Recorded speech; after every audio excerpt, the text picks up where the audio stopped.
Olá, excelente tarde para você. Seja muito bem-vindo e bem-vindo à sua consulta com hora marcada. Consulta ao Doutor está no ar.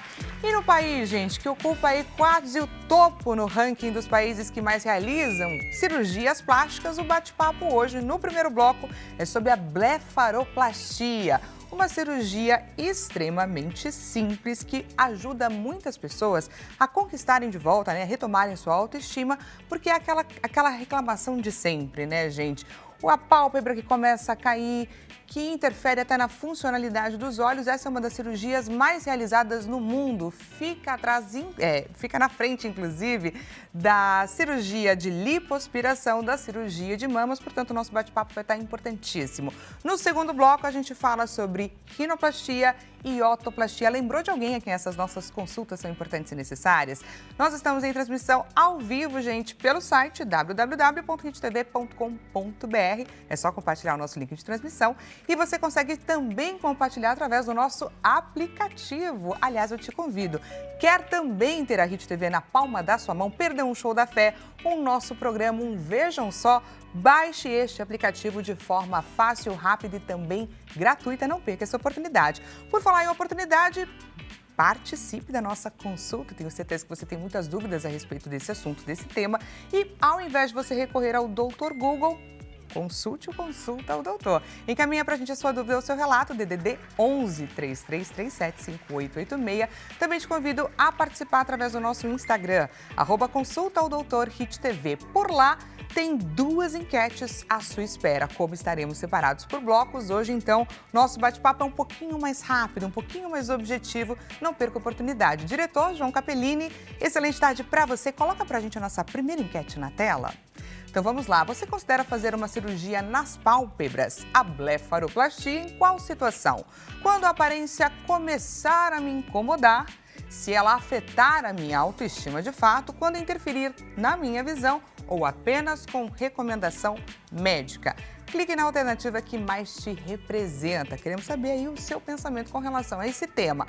Antes de mais nada, que dia é hoje, pessoal? Hoje é terça-feira, é o dia que a gente recebe o Dr. Leonardo Girundi, nosso advogado, no quadro O Seu Direito. Agora, Seu Direito, com o advogado Leonardo Girundi.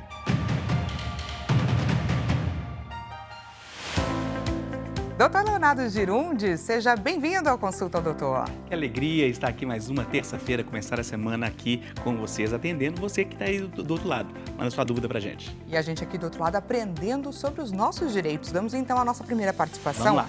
Renato Alves, aqui de São Paulo, capital. Olha só esse relato que eu acredito que seja muito comum. Emprestei meu nome para um amigo fazer o financiamento e agora ele não está pagando. Posso cobrar ele judicialmente, mesmo tendo assumido a dívida no meu nome? Complicado, né? Complicado. Bastante. Nós já respondemos uma pergunta parecida com essa aqui. Essa semana eu recebi no meu Instagram 2 pessoas me perguntando sobre exatamente essa situação. Se torna cada vez mais comum isso é um sinal do momento econômico do país, né? O número de pessoas endividadas aumenta, as pessoas perdem ali o seu nome, não conseguem financiamento, você precisa socorrer para pagar ali contas básicas aos amigos, né? E muitas vezes não paga o amigo ou o parente, muitas vezes por uma questão, não é nem por uma questão moral, de falta de caráter, mas por uma questão financeira realmente, que não tem dinheiro, né? Então, a resposta para essa pergunta tem 2 viés. Primeiro, se você pegou um empréstimo ou comprou um veículo para alguém no seu nome, a responsabilidade perante o ente financeiro para o banco é sua.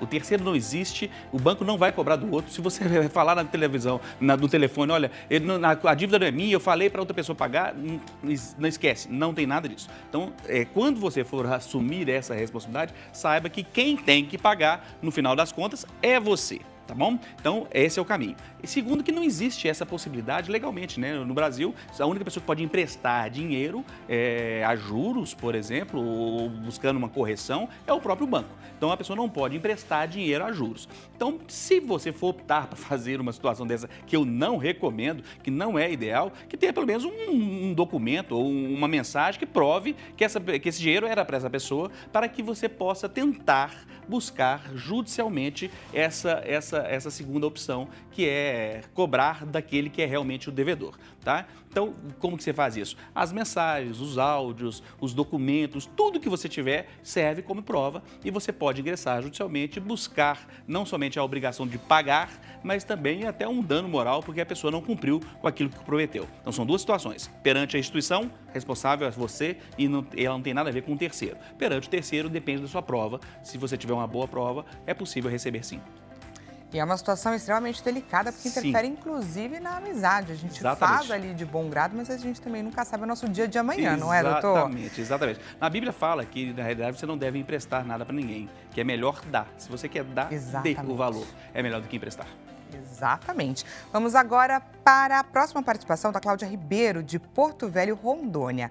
Meu pai faleceu e deixou um carro no nome dele. Posso transferir para o meu nome direto ou eu preciso fazer um inventário, mesmo sendo ali um bem simples? Interessante, uma dúvida lá de Rondônia, que legal, muito bom. Um abraço a todo mundo aí que nos vê de tão longe.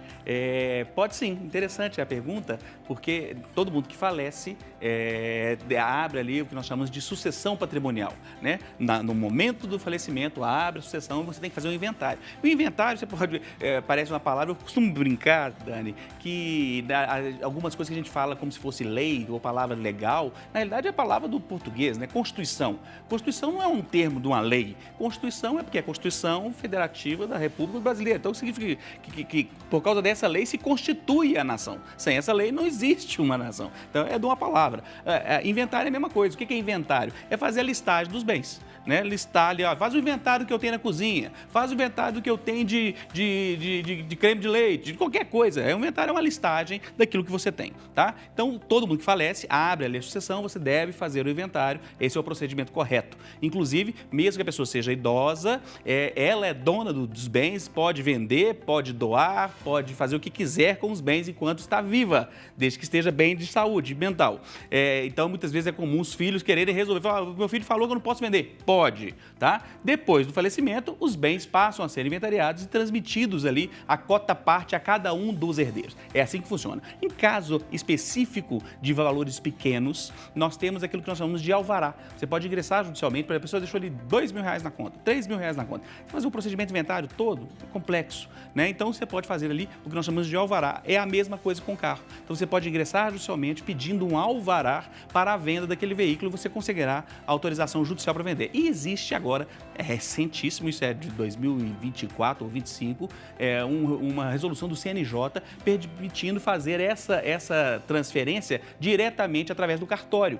Para isso você tem que nomear um inventariante, então todos os herdeiros chegam lá, nomeiam o inventariante, então é só buscar um cartório e eles vão te explicar como fazer essa situação. Então também é possível fazer pelo cartório, que é mais prático do que pela justiça e é um pouco mais caro, mas vale a pena. Olha só que bacana, gente. Aprendemos com a dúvida da Cláudia, inclusive, sobre essa importância, né? Sobre esse caminho do alvará. Doutor Leonardo Girundi, mais uma vez, muito obrigada por entregar para a gente tanto conhecimento, tanta informação. A gente fica preocupado com o tempo aqui, né? A gente quer dar muita informação. Então, exatamente. Se puder, a gente passava aqui trazendo só dúvidas, que a gente já fez um programa como esse e está, inclusive, convidadíssimo a voltar. Voltarei. Será um grande privilégio, um prazer. E você que está aí, aproveitar o tempo. Manda para nós a sua dúvida, porque é legal do programa, a gente sempre fala isso, que eu venho aqui para responder o que você quer saber. Né? O programa é um quadro feito por você e para você. Exatamente, importantíssimo. Até mais, doutor Leonardo. Grande abraço, uma ótima muito semana. Obrigada, Deus te abençoe. Tchau, tchau.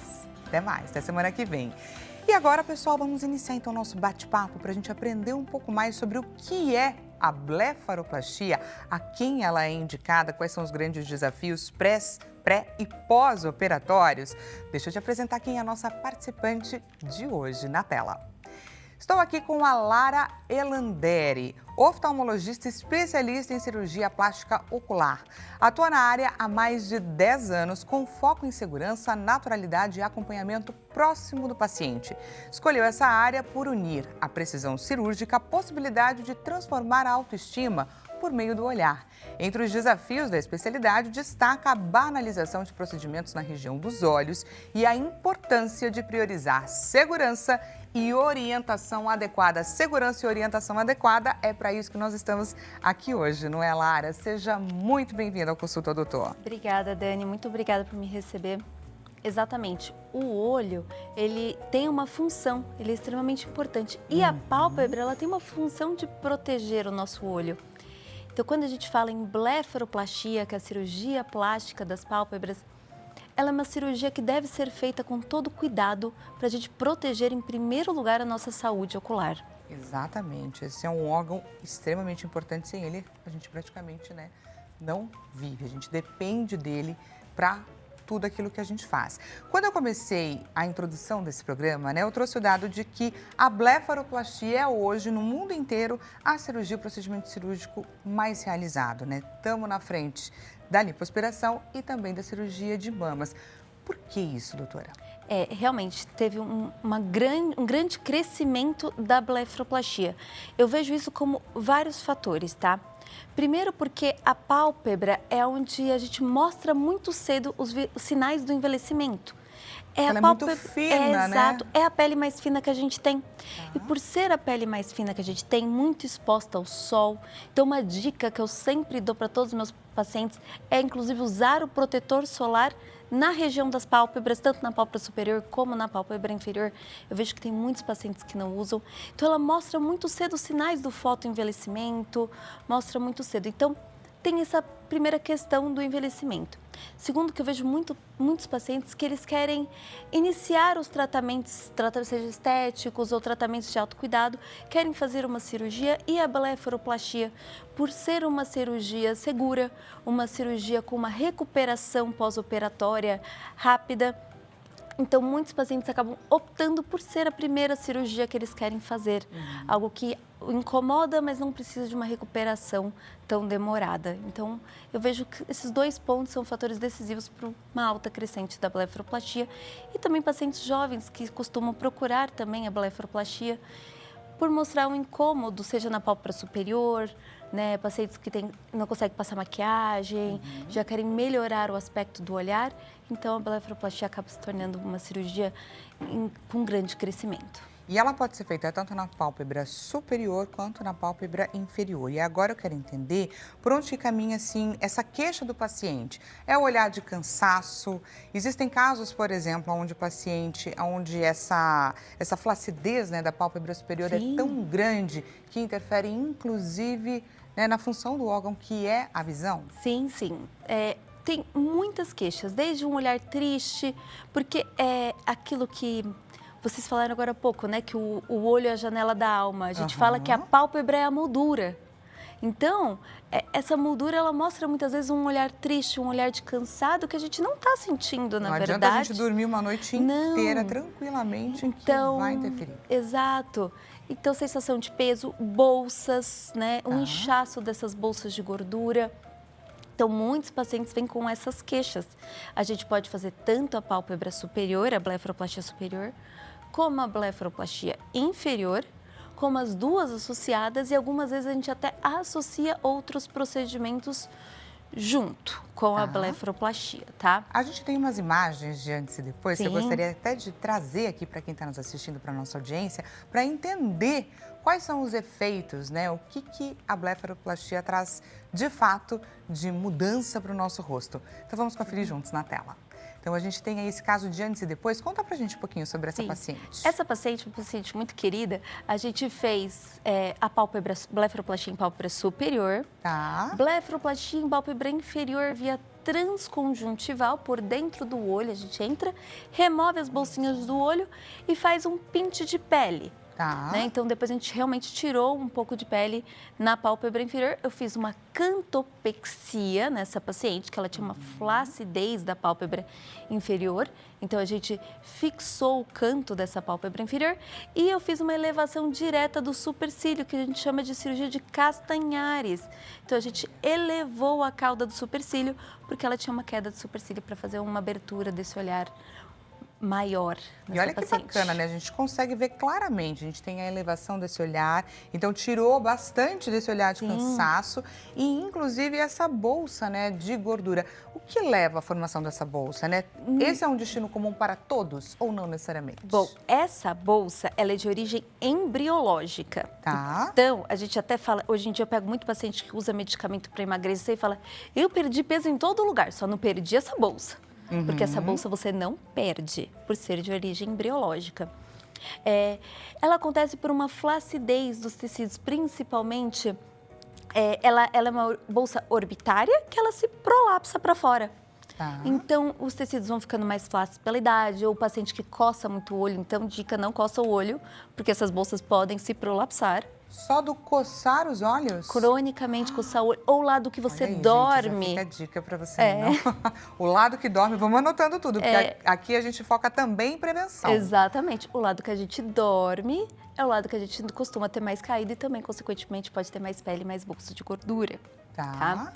Então, protetor solar, cuidado ao coçar os olhos e o lado... proibido coçar os olhos. Proibido, não é nem cuidado. Eu aqui trazendo, não, cuidado. Oftalmo não deixa coçar o olho, tá. não tem como. É extremamente perigoso coçar o olho, tá? Então, a gente faz a remoção dessas bolsinhas de gordura e elas podem aparecer. O envelhecimento natural faz com que apareça tantas bolsinhas de gordura, como excesso de pele tem muito a ver com o fator genético também. E é isso, a gente não consegue mexer. Estilo de vida. Então, a alimentação, né? A gente sempre fala da alimentação balanceada, equilibrada, tomar bastante água. Isso é importante para a nossa pele. Se a pele está bem, diminui a flacidez e, consequentemente, a gente pode postergar um pouco a blefaroplastia. Por falar em postergar, quando um paciente chega ali no seu consultório, por onde que caminha essa conversa, né? Imagino que, dependendo da idade do paciente, você leva em consideração se ela deve ser feita agora, se pode ser, né, postergado um pouquinho. O que você leva em consideração? Na verdade, Dani, a idade não é um fator determinante para a cirurgia, olha que tá? interessante. Então, eu já fiz pacientes muito jovens que tinham sim indicação. Paciente em torno de uns 25, 26, 27 anos, eu já fiz pacientes. E já fiz pacientes bem idosos, em torno de uns 80 e poucos anos de idade também, tá? Então, a idade não é um fator determinante. O que determina é a indicação médica, tá? Então, tem paciente jovem que já tem bolsa de gordura, que já tem excesso de pele, que já não consegue passar um delineado e deseja fazer esse delineado. Muitas pacientes vêm e procuram, inclusive pacientes masculinos. Hoje em dia eu recebo muito paciente masculino, não só mulheres, mas homens também que vêm. Com essa queixa do olho cansado. Exatamente, o olhar mais caído, o olhar mais triste. Então, a idade não é um fator determinante. O que determina é, você tem um excesso de pele que a gente pode remover com segurança para você fechar o olho? Se sim, ótimo, a gente pode fazer sua cirurgia. Você tem bolsas de gordura que a gente pode remover? Ótimo. Então, sempre a gente avalia a indicação médica adequada para proteger o olho. Lógico, a gente sempre pensa na estética, mas a gente sempre pensa na saúde do olho do paciente. Isso é algo inquestionável. E você trouxe aqui nessa sua última fala a questão da segurança, que a gente acompanhou, inclusive, na sua ficha de apresentação. Quais seriam os fatores relacionados à segurança que é importante? Quem queira, né, fazer uma blefaroplastia precisa ficar atento. Daqui a pouco a gente vai falar sobre esse outro caso que o João Capellini está colocando aqui no fundinho da tela para a gente entender esse antes e depois também. Tá. A segurança é extremamente importante. O que eu falo, tudo que a gente pode minimizar minimizar risco, é algo que a gente deve fazer. Então, eu sempre opero meus pacientes em centro cirúrgico. Eu acho que o risco de infecção diminui muito por operar num ambiente adequado para isso. Outra coisa que eu sempre faço com o meu paciente é colocar um protetor ocular. Seja se eu estou operando de forma convencional, com um bisturi, ou se eu estou operando com um laser de CO2. Independente, eu sempre coloco o protetor ocular no olho do meu paciente. A gente sempre faz uma avaliação muito criteriosa, então, para avaliar se o paciente tem flacidez, para avaliar exposição do olho, como é o fechamento desse olho. Então, a gente sempre avalia isso antes de operar o paciente. Com isso, a gente minimiza os nossos riscos. Perfeito. Né? Então, com relação à anestesia... A gente sempre faz exames pré-operatórios para avaliar isso também, Olha que né? importante, gente. Extremamente. Parece tão simples, mas é um procedimento cirúrgico que demanda todo cuidado. Exatamente. Eu tenho a preferência de operar sempre o meu paciente com sedação, que é a mesma anestesia de uma endoscopia, de uma colonoscopia, né? Mais anestesia local. Tem gente que só opera com local. Eu não acho confortável para o meu paciente ficar lá deitado uma ou Consciente 2 de todo o horas. processo que está Exatamente. acontecendo. Então é algo que eu não opto para o meu paciente. Eu sempre falo para o meu paciente que a gente vai fazer com sedação. É algo muito mais confortável para ele operar dessa forma. Maravilha, gente, que importante a gente saber todas essas informações. Vamos então conhecer sobre esse próximo caso que a gente vai entender esse antes e depois que o João Capellini tinha colocado aqui na nossa tela. Conta pra gente um pouco sobre essa paciente. Olha a mudança desse olhar, gente. Sim, essa paciente mudou bastante. Nessa paciente eu fiz uma blefaroplastia superior. A gente removeu bolsa de gordura que ela tinha aqui no cantinho do olho, né? Bolsinha de gordura mais medial, né? Na pálpebra superior a gente tem 2 compartimentos de bolsa de gordura, o medial e o central, né? E na pálpebra inferior a gente tem 3 compartimentos de gordura. O medial, o central e o lateral, que ela tem os 3 proeminentes aí na pálpebra inferior, né? Tem não? Tinha? Tinha, exatamente, certíssima. A gente fez a remoção via transconjuntival, removeu o excesso de pele com PINT e eu fiz laser de CO2. Essa cirurgia eu fiz toda com laser de CO2, tanto a incisão como a retirada da pele, das bolsas de gordura, tudo com laser. E aí eu fiz o laser de CO2 no rosto todo dela para melhorar as rugas finas e estimular colágeno. Que bacana, gente. Bastante importante, né, esse resultado. A gente consegue entender bastante esse antes e depois. Quais são os cuidados pós-operatórios? E, por exemplo, essa é uma cirurgia que poderia, né, ou é melhor ser feita, por exemplo, no inverno, com menos incidência dos raios solares? O melhor tempo para você fazer essa cirurgia é quando você consegue achar um tempo para fazer pelo menos um repouso, de tentar fazer uma semana de repouso, tá? Então eu falo assim, tanto faz no inverno ou no verão, não pode tomar sol depois que faz a cirurgia, pelo menos 60, 90 dias sem tomar sol, tá? Independente se faz com laser ou sem laser. É muito importante não tomar sol por causa da cicatrização, dessa cicatriz. Mas tem pacientes que preferem fazer no verão, tem pacientes que preferem fazer no inverno. Isso vai muito de tempo, né? Porque ainda mais a gente aqui em São Paulo, tempo é uma loucura. A gente já não tem mais isso, né? As estações completamente definidas. Temos dias aqui que a gente contempla as 4 estações. Exatamente.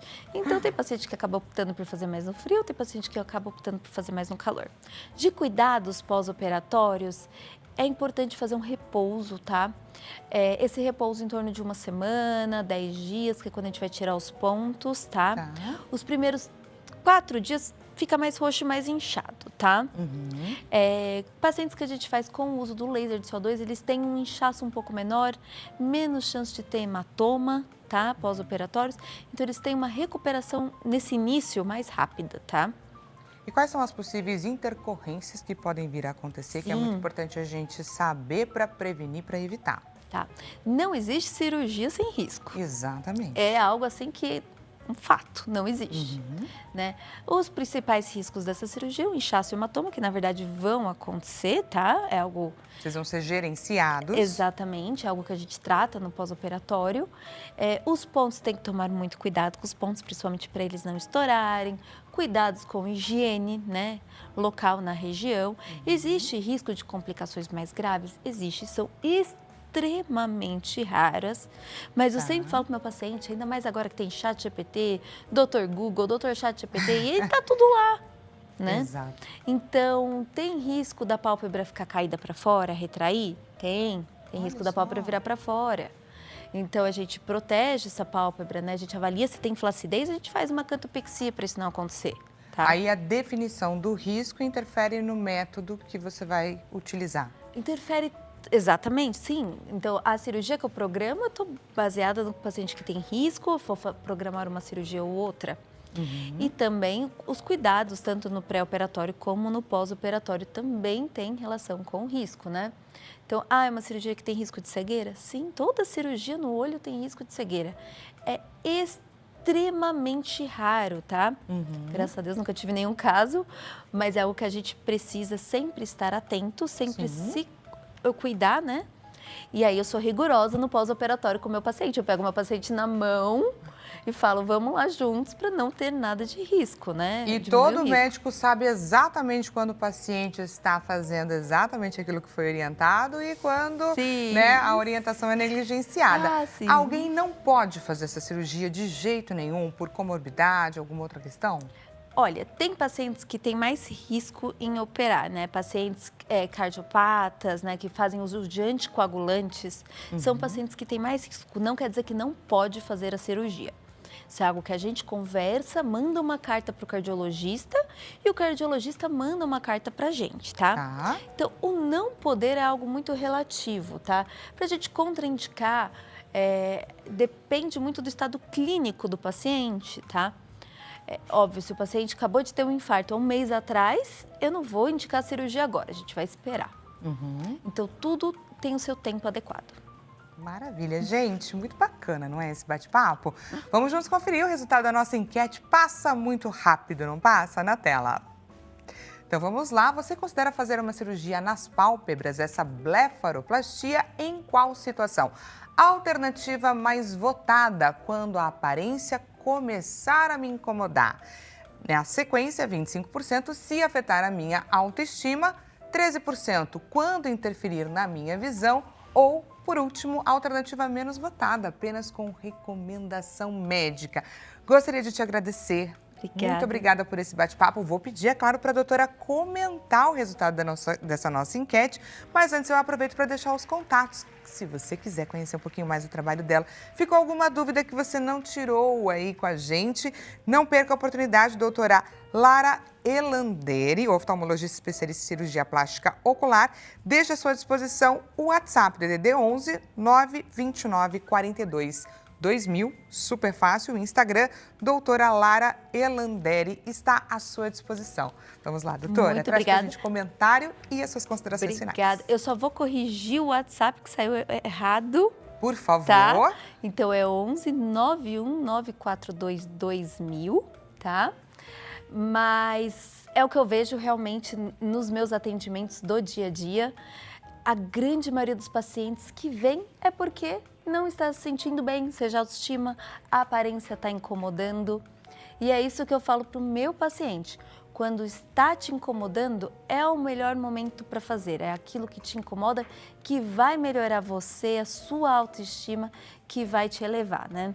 Então, a cirurgia da pálpebra, ela é uma cirurgia que devolve, algo que me faz muito feliz, é devolver a autoestima e a felicidade para o meu paciente. E para você que está gostando do Consulta ao Doutor, a gente vai para um rápido intervalo e eu já estou te esperando.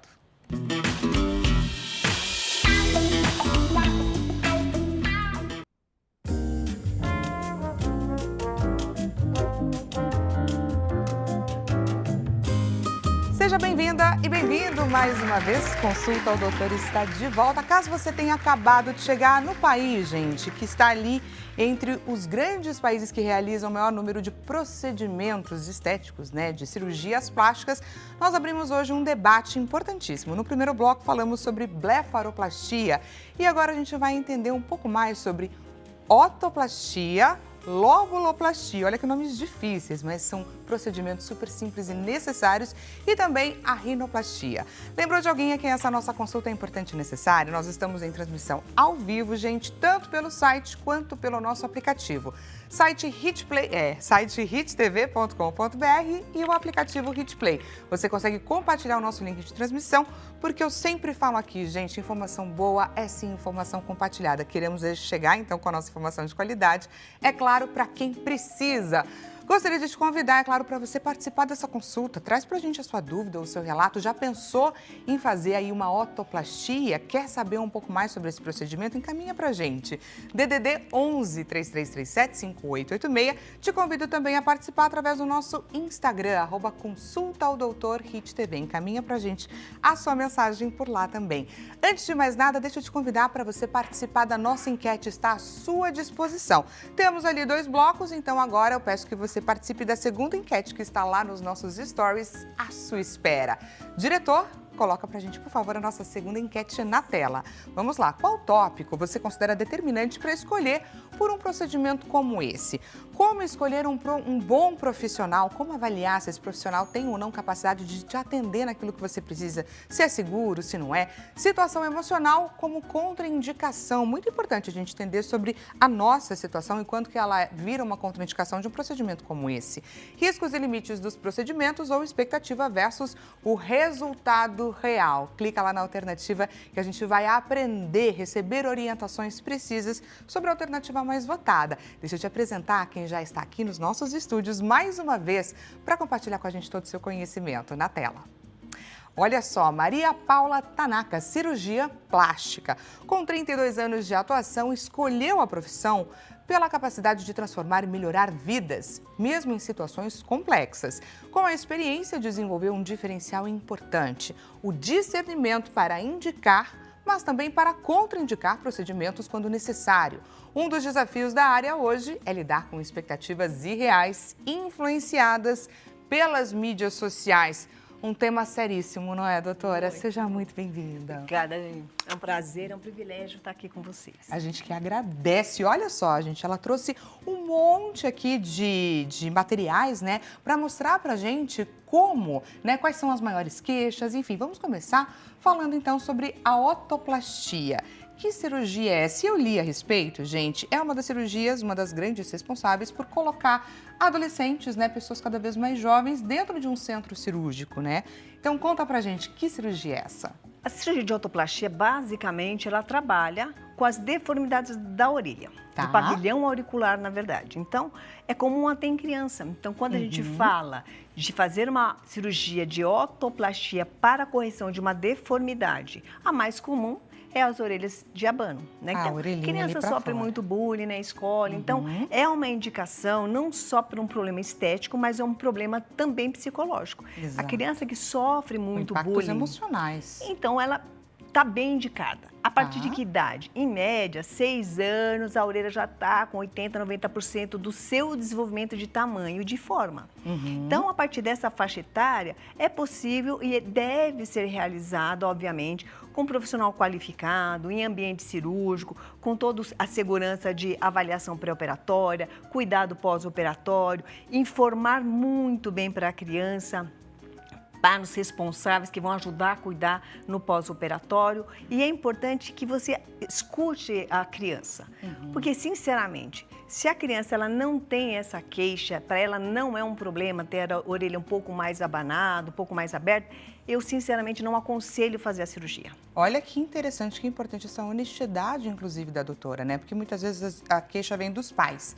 Ah, eu tenho medo que meu filho venha sofrer bullying na escola. E você avalia principalmente o estado da criança emocional. A criança precisa querer operar, porque é ela que vai sofrer o impacto do estresse, da dor, do trauma cirúrgico, é o risco a criança que vai realmente acabar sofrendo. Então, por uma coisa que ela não deseja ou que ela não acha necessário, não deve ser feita a cirurgia. Você conversa com os pais, fala, olha, a criança neste momento, ela não está preparada ainda, talvez seja melhor aguardar mais 1, 2 anos, conversa, ver se dá necessidade da criança. Para entender se ela amadurece essa queixa dentro por exemplo, dela ou se realmente não você vê, faz as parte. orelhas em abano, ela tem também um contexto muito, na verdade, social, né? Algumas sociedades, por exemplo, a sociedade oriental, ter a orelha de abano, ela não é tão danosa quanto uma sociedade... É uma característica inclusive mesmo. uma característica. Então, se você pega o mundo oriental, o Extremo Oriente em particular, você vai ver que muitas pessoas têm orelha de abano e não há problema algum. Entendeu? Muito bacana. Isso não é visto como uma coisa uma deformidade. ruim, uma deformidade. Não, é uma orelha que tem uma anatomia particular, que não necessariamente significa uma coisa negativa. Perfeito. Diferente de uma sociedade ocidental, né? Que aí tem aquele bullying do Dumbo, daquela coisa assim, de uma certa deficiência cognitiva de quem tem orelhas em abano, tem esse conceito. Então, nessa sociedade, realmente, a indicação para a autoplastia, para a correção da orelha abano, ela realmente faz mais presente. Então, depende muito do contexto familiar, do contexto social e da necessidade da criança, porque às vezes a criança ela pode ter medo e tá tudo bem. Exatamente. Aguarda um pouco. Como você mesma disse, quem vai passar pelo procedimento é a criança. Então, ela precisa concordar com tudo isso. E agora a gente vai conhecer um paciente da doutora, que ela vai explicar um pouquinho pra gente por onde que caminhou essa escolha, quais foram os desafios, pra gente entender, inclusive, como é que funciona o pré e pós-operatório. Na tela. Então vamos lá, conta pra gente sobre essa criança. De otoplastia, mais uma característica mais estética, mais da correção do abano. Existem crianças que já nascem, na verdade, com outro tipo de deformidade, chama microtia, aquelas orelhas tipo, parece um couve-flor, então tem vários tipos de deformidades. Então algumas são mais comuns, que é o abano. O abano é o mais comum, que é aquela orelha que você tem a falta da prega. Então, a concha auricular dela fica sem uma curva natural e aí ela fica com aquele aspecto de Dumbo, certo? Ela perde aquela curva e esse ângulo aumenta muito. Em alguns casos, como você está vendo na foto, já é um tipo de deformidade associada ao abano. Ele tem uma deformidade no polo superior do pavilhão auricular, então que você tem que corrigir não só o abano, mas também com aquelas curvas que ele tem, que são muito pronunciadas em algum aspecto e outras menos. Então, você vai fazer uma reconstrução do pavilhão auricular quase completa. E fica perfeito, né, gente? Então, uma criança que você vê que antes ele ele era magrinho, né?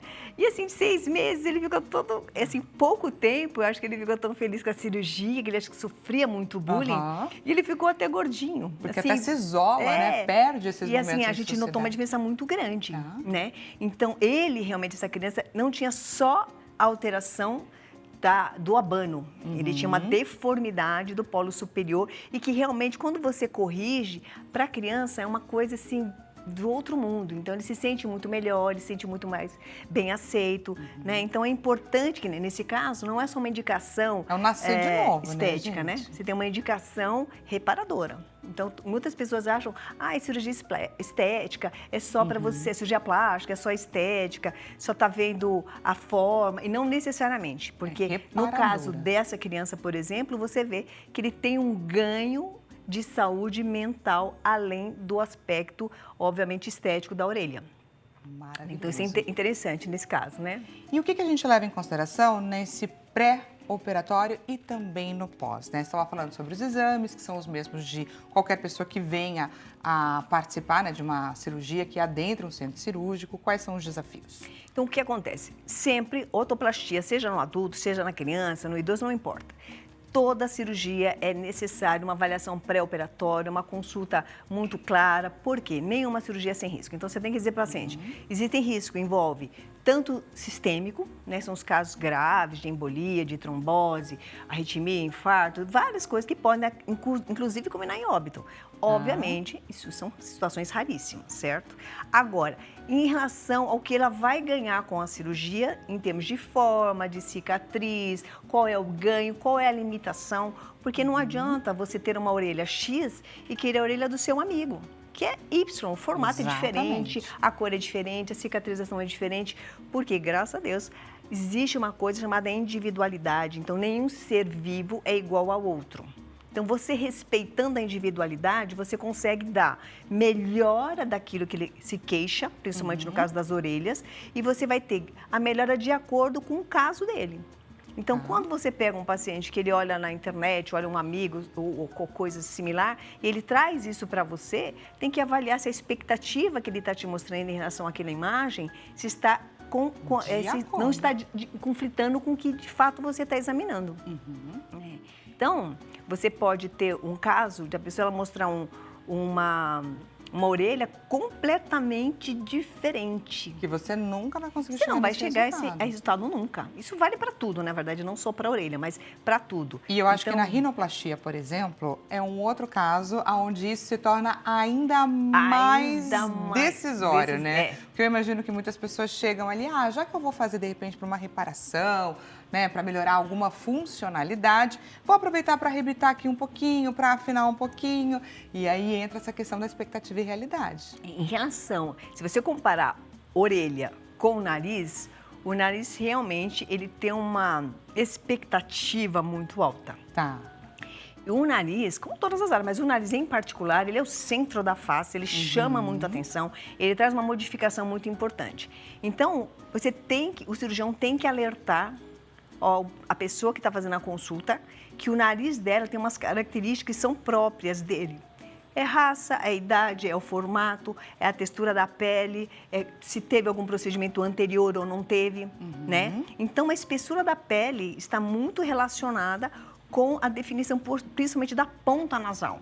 Então, se você pega aquele nariz que tem uma ponta, chama bulbosa, uma ponta muito grossa, uma pele muito grossa, com as cartilagens pequenas, e uma quantidade de tecido sobre essa ponta, sobre essa cartilagem, muito densa, uma pele muito espessa, muita gordura, você não vai ter definição nessa ponta. Então, o paciente precisa saber disso antes da cirurgia. Porque você pode até, em alguns casos, conseguir uma definição melhor, maior ou menor, mas tem que respeitar essas características. Porque quanto mais você arriscar com a cirurgia, maior será seu risco de complicações. Entre elas, necrose, infecção, assimetria importante, cicatrização patológica, que dá alguma deformidade, difícil correção posterior. Aí, por exemplo, casos de necrose estão associados a más escolhas. Sem ter umas características individuais, fatores com comorbidade, por exemplo, tabagismo. Entendi. Né? Nariz que tem algum tipo de produto, algum tipo de cirurgia prévia. Então, você tem algumas situações que esse risco de necrose ele vai aumentando. Perfeito. Tá? Não só para nariz, como para as outras áreas também. Pra qualquer Cirurgia prévia aumenta o risco. Tá. Certo? Então, tabagismo é um dos fatores que realmente é sabidamente, né? Todo mundo sabe, seja para câncer, seja problema pulmonar, vascular e também cirúrgico. Muito importante. Então, as pessoas ficam, né, achando que cigarro... Não, é só um probleminha, não é só um probleminha. Define muita coisa. Define muita coisa, ele pode ser um problemão. Exato. Temos um caso de antes e depois para a gente conferir por onde caminha, gente, essa rinoplastia na tela. Queria que a doutora comentasse, trouxesse para a gente o relato desse paciente. Olha que bacana, conta pra gente a história. Então, o que acontece? Esse caso eu trouxe porque você pode reparar, agora avaliando um paciente como um todo, né? Você olha a face, você vê que a paciente tem uma quantidade de acne ativa importante. Uma mulher adulta, não é uma adolescente, né? Então, o que você sabe disso? Pele acneica, pele grossa. Então, não adianta você prometer para essa paciente que tem uma tendência à pele oleosa, uma pele acneica, o nariz com uma pontinha delicada de uma pessoa com a pele bem fininha. Você não vai conseguir obter, não é uma questão técnica. Não é uma questão técnica, é uma questão anatômica, tecidual. Então, você não consegue, é o que eu sempre falo para todo mundo, você não consegue mudar a genética, a idade, o tecido que está lá e o que aconteceu antes da cirurgia. Ah, não, fez um produto, fez uma cirurgia, fez qualquer alteração, você modificou o tecido natural. Então, vai haver uma resposta em relação ao trauma que ocorreu por qualquer fator que vai atuar sobre a nova cirurgia, sobre o procedimento. Então, é importante que as pessoas entendam isso. Então, quando o cirurgião avalia um caso, ele não avalia especificamente, esse nariz aqui ele é grande, então vamos reduzir, né? Você tem vários tipos de narizes também. Então, você não consegue fazer, a gente chama assim, o nariz clássico, né? Aquele nariz mais afrodescendente, porque ele tem uma pele espessa, cartilagem e ossos assim, proporcionalmente menores, né? E uma pele muito grossa, gordura em quantidade maior. Então, você aí não consegue fazer uma nesse caso, foi tornar esse nariz um pouco mais harmônico para esse rosto, que a gente viu antes e depois, sensacional. Vamos de perguntinha da nossa audiência? Pergunta na tela. Então, quem participa aqui do Consulta, Carlos Rodrigues, seja muito bem-vindo de Recife, boa tarde para você também. Fiz otoplastia há alguns anos, mas ainda acho uma orelha diferente da outra. É possível corrigir só um lado, doutora? Sim, muito. É muito tranquilo, dependendo de cada caso. Por exemplo, existe a possibilidade numa autoplastia de você, por algum motivo ou outro, rejeitar um ponto, ou o ponto, a gente fala esgarça, ele soltar um pouco e recidivar parte desse abano, né? Então, a orelha voltar a ficar um pouquinho abanada e você pode sim fazer a correção só de um lado, entendeu? Então, tudo vai depender da recidiva, do tamanho, da situação que ele se encontra de saúde, porque é possível fazer esse reparo até ambulatorial, depende de cada caso. Mas sim, é possível, isso não é tão incomum, né? Você ter uma leve recidiva do abano em função da cartilagem ter a gente chama de memória. As curvas das orelhas, que essas são aqui, elas às vezes têm uma memória. Então, você até traciona ela para ela ficar numa posição mais anatômica, mais elegante, mas o que acontece? Ela recidiva. Então, é possível isso? Isso é uma coisa grave? Não, não é grave. Pode acontecer. É uma situação normalmente de fácil resolução e é muito tranquila. Basta conversar com o seu cirurgião que ele realmente vai conseguir te dar uma opção de tratamento, em geral, tranquila. Vamos juntos conferir o resultado da nossa enquete. Resultado, então, na tela. Qual tópico você considera determinante para escolher por um desses procedimentos que a gente estava falando aqui, né? Otoplastia, rinoplastia. Você quer saber mais sobre riscos e limites dos procedimentos. Na sequência, situação emocional, como contraindicação, como escolher um bom profissional em terceiro lugar e expectativa versus o resultado final lá embaixo. Riscos e limites dos procedimentos, doutora. Então, a gente, quando fala de risco, ele está relacionado basicamente 3 pilares: o paciente, o cirurgião e o local onde vai ser operado, onde vai ser feita a cirurgia, né? Então, você sempre tem que ver qual é a saúde do paciente, a expectativa dele, se tem exame pré-operatório, como é que está, como estão, na verdade, as comorbidades, se tem fator de risco, por exemplo, tabagismo, alcoolismo, uso de droga. Tem tanta coisa hoje em dia, até vape, então você tem que avaliar melhor. Né? Tem que avaliar melhor. Será que esse paciente já fez procedimento antes? Será que ele não contou? Então, porque a gente pode ser pego de surpresa durante uma cirurgia.